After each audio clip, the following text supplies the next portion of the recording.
பணம் சம்பாதிக்கிறத ஒரு பேசிக்கான ஐடியாவை வைக்கலாம். அது எப்படி சம்பாதிக்கலாம்னா நிறைய வழிகள் இருக்குது. எப்படி செலவழிக்கலாம்னா அதுக்கும் நிறைய வழிகள் இருக்குது. சம்பாதிச்சாதான் செலவழிக்க முடியும். உங்கள் எல்லாரையும் போலவே எனக்கும் ரொம்ப சின்ன வயசுலேருந்து நிறைய பணம் சம்பாதிக்கணும்னு ஆசை. I always use to say I want huge money but honest money அப்படின்னு ரெண்டாவது வார்த்தையும் சேர்த்து சொல்ல எங்கள் அப்பா அம்மா சொல்லி கொடுத்ததுனால அது ஒரு பெரிய சேலஞ்சாக இருந்திருக்கு.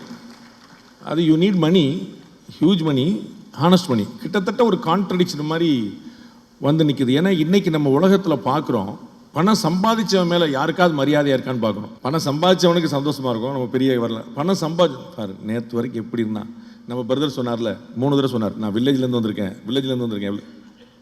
அந்த வில்லேஜில் ஒருத்தர் உட்காந்துருப்பான் அந்த ஆலமரத்தடியில், எப்படி இருந்தான் இவெல்லாம், இப்போ பாரு என்ன பேசிகிட்டு இருக்கான் பாரு, கோட் சூட் போட்டு அப்படி ஒரு நாள் இருக்கப்பா. அப்போ நம்ம வந்து பெரிய ஆள் ஆகிட்டோம் அப்படின்னா நமக்கு ஒரு மனநிறைவு இருக்குதோ இல்லையோ, ஒரு 10 பேர் சுற்றி உட்காந்துட்டு டேய் ஸ்ரீவில்லிபுத்தூரில் நீ தேரோட்டத்தில் நீ ஆடினெல்லாம் பார்த்துருக்கேன்டா அப்படிமா.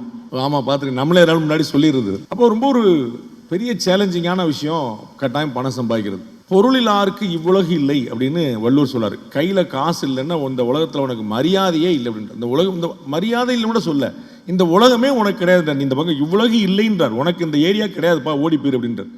அப்போ பணம் தான் வந்து காசே தான் கடவுளடா அப்படின்னு சொல்லியிருக்காங்க. பணம் சம்பாதிச்சிட்டவன் போய் கேளுங்க, பணத்தை வச்சு ஒன்றும் செய்ய முடியாது தம்பி, நான் எல்லாத்தையும் பார்த்துட்டேன் அப்படி. அப்போ பணத்தில் ஒன்றும் பெரிய நிம்மதி இல்லை, பணத்தில் ஒன்றும் பெரிய விஷயம் இல்லைன்னு சொல்கிறவன் எப்படி இருப்பான் பார்த்தீங்கன்னா, நல்ல பணம் சம்பாதிச்சவனா இருப்பான். அப்படித்தான் எங்களுக்கும் வந்து மார்க்கெட் வந்து தெரிந்து கொள்ள வேண்டிய கட்டாயம் ஏற்பட்டு. இன்வெஸ்ட்மெண்ட் அப்படிங்கிறது வேற, ரெவின்யூ அப்படிங்கிறது வேற அப்படின்னு நான் புரிஞ்சுக்கிறேன். இன்வெஸ்ட்மெண்ட் அப்படிங்கிறது சார்லாம் கோச்சுக்கிட போறாரு, என்னெல்லாம் பேசுறாங்க பாடுறா. இன்வெஸ்ட்மெண்ட் அப்படிங்கிறது வேற, ரெவின்யூங்கிறது வேற அப்படின்னு நான் புரிஞ்சுக்கிறேன். உங்களுக்கு எது சர்ப்ளஸாக இருக்குதோ, எதை நீங்கள் ஒரு கேம் ஆடி பார்க்க முடியுமோ அதை நீங்கள் வந்து ஒரு இன்வெஸ்ட்மெண்ட்டாக ஸ்டார்ட் பண்ணலாம்.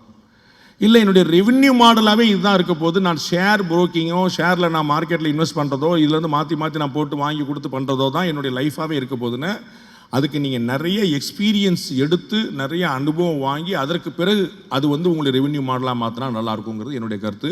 நேரடியாக எடுத்தோடனே இதுதான் என்னுடைய லைஃப் டைம் ரெவென்யூக்கான மாடல் யூஸ் பண்ணால் அதில் ரிஸ்க் வந்து நிறையா இருக்குன்னு பார்க்குறேன். இன்வெஸ்ட்மெண்ட்டாக நீங்கள் ஒரு ட்ரையலாக நீங்கள் பார்த்துட்டு மியூச்சுவல் ஃபண்டில் போட்டு சின்னதாக போட்டு அந்த அந்த யூ ஷுட் அண்டர்ஸ்டாண்ட் தட். அதில் வந்து நீங்கள் வந்து ஒரு விஷயத்தை புரிந்து கொள்வதற்கு உங்களுக்கு வந்து ரொம்ப உதவும் நான் பார்க்குறேன்.